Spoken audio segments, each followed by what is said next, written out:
Shalom saudaraku dimanapun berada. Saat ini kita ketemu lagi di dalam firman Tuhan. Saya percaya kita semua akan diberkati lewat kebenaran firman Tuhan. Saat ini saya akan membahas soal persepuluhan. Apakah persepuluhan itu suatu keharusan atau sukarela? Ya, kalau kita lihat dari namanya saja, persepuluhan sudah ditentukan jumlahnya yang harus kita kasih, yaitu 1/10. Kalau sukarela itu sesuai dengan kerelaan hati kita. Dan kita melihat lebih lagi di dalam firman Tuhan, mengapa kita harus memberikan 1/10. Dalam Imamat 27 ayat yang ke-30, demikian juga segala persembahan persepuluhan dari tanah, baik dari hasil benih di tanah maupun dari buah-buahan, dari buah pohon-pohonan, adalah milik Tuhan. Itulah persembahan kudus bagi Tuhan. Dan ayat yang ke-32 dijelaskan juga di situ ketentuan persepuluhan dari lembu, sapi, kambing, domba, jadi apa yang kita dapatkan ya, hasil dari ternak juga. Nah, harus memberi persepuluhan karena itu adalah milik Tuhan dan itulah persembahan kudus bagi Tuhan. Jadi itu adalah milik Tuhan dan harus dikembalikan kepada Tuhan. Kalau di dalam Lukas 11 ayat 42 berkata, tetapi celakalah kamu hai orang-orang Farisi, sebab kamu membayar persepuluhan dari selasi, inggu, dari segala jenis sayuran, tetapi kamu mengabaikan keadilan dan kasih Allah. Yang satu harus dilakukan dan yang lain juga jangan diabaikan. Jadi di sini dikatakan persepuluhan itu membayar. Jadi harus membayar. Kenapa disebut membayar? Karena kita sudah menerima berkat daripada Tuhan. Semua anugerah daripada Tuhan. Kita hidup karena anugerah Tuhan, dari berkat-berkat dari Tuhan. Nah, itulah yang harus kita bayar dengan persepuluhan. Tetapi di sini Tuhan berkata, celakalah hai orang-orang Farisi yang membayar persepuluhan tapi mereka mengabaikan hal keadilan dan kasih Allah. Yang satu harus dilakukan, yang satu yaitu persepuluhan harus dilakukan dan yang lain jangan diabaikan. Jadi keadilan dan kasih Allah yang mereka abaikan. Tuhan katakan yang satu harus, yaitu persepuluhan harus dilakukan dan yang lain jangan diabaikan. Ya, ini sudah jelas sekali ya. Jadi persepuluhan itu suatu keharusan, bukan kerelaan.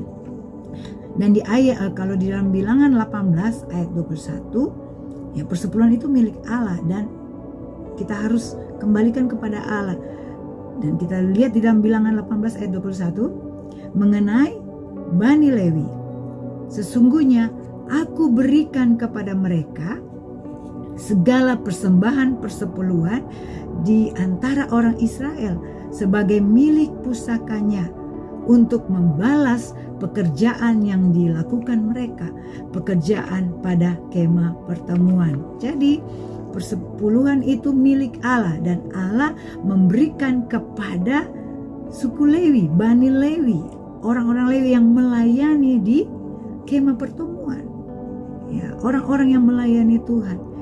Yaitu orang-orang yang Lewi itu tidak dapat mendapat warisan ya.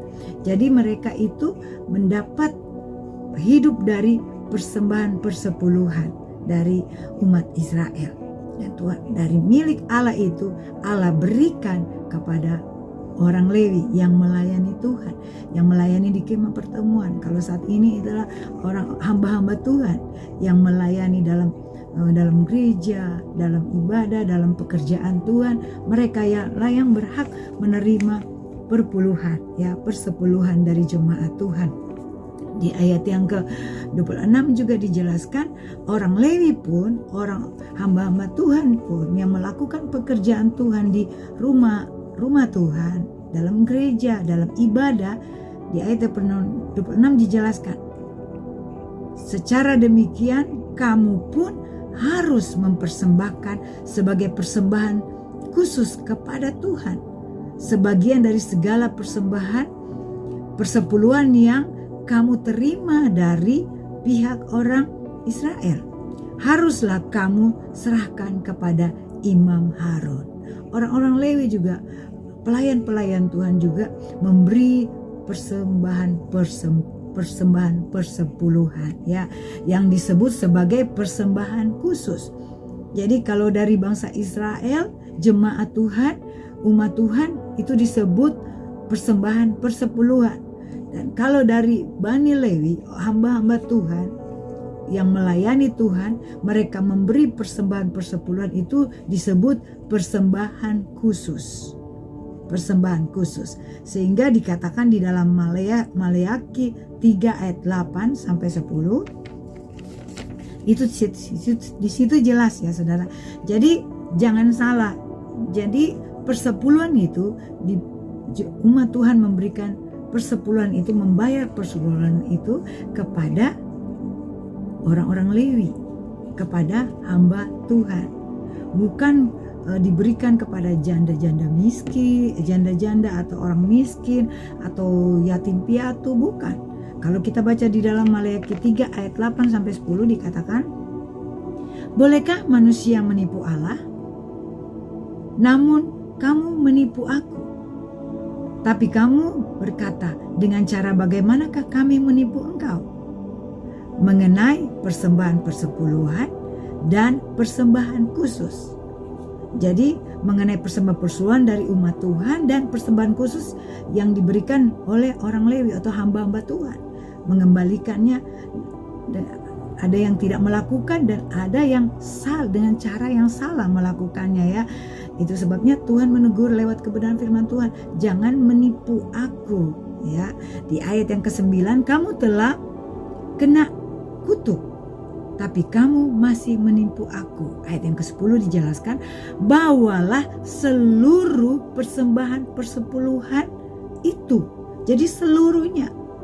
Jangan diambil untuk yang ini, untuk orang miskin, untuk yatim piatu. Tidak. Tapi dijelaskan, bawalah seluruh persembahan persepuluhan itu ke dalam rumah perbendaharaan, supaya ada persediaan makanan di rumahku. Jelas di rumahku itu di rumah Allah, di bait Allah, di mana di situ orang-orang Lewi tinggal, hamba-hamba Tuhan melakukan pekerjaan Tuhan. Dan ujilah aku, firman Tuhan semesta alam, apakah aku tidak membukakan bagimu tingkap-tingkap langit dan mencurahkan berkat kepadamu sampai berkelimpahan? Dan seterusnya di ayat 11 yang ke-12 ada berkat dan ada perlindungan dari Tuhan, ada kebahagiaan yang Tuhan akan beri ketika engkau membayar persepuluhan, mengembalikan apa yang menjadi milik Tuhan, saudara ya. Jadi persepuluhan itu harus kita bayar. Kalau di Kejadian 14 ayat 17 sampai 20, Abraham pun memberi persembahan persepuluhan. Dan di Kejadian 28 ayat 20 sampai 22, Yakub pun memberi persembahan persepuluhan, dan yang lain-lain tidak ditulis lagi ya saudara. Jadi kita melihat bukan di zaman hukum Taurat aja berlaku memberi perpuluhan, tetapi mulai dari zaman Abraham sudah Tuhan perintahkan untuk mengembalikan, membayar persepuluhan itu. Jadi persepuluhan itu bukan sukarela saudara. Itu adalah keharusan, karena itu adalah milik Tuhan. Jangan kita pakai milik Tuhan ya. Kalau kita mengasihi Tuhan, kalau kita mengasihi Tuhan dengan segenap hati kita, kita akan taat melakukan perintah Tuhan. Dalam Yohanes 14 ayat 15 berkata, jikalau kamu mengasihi aku, kamu akan menuruti segala perintahku. Amin.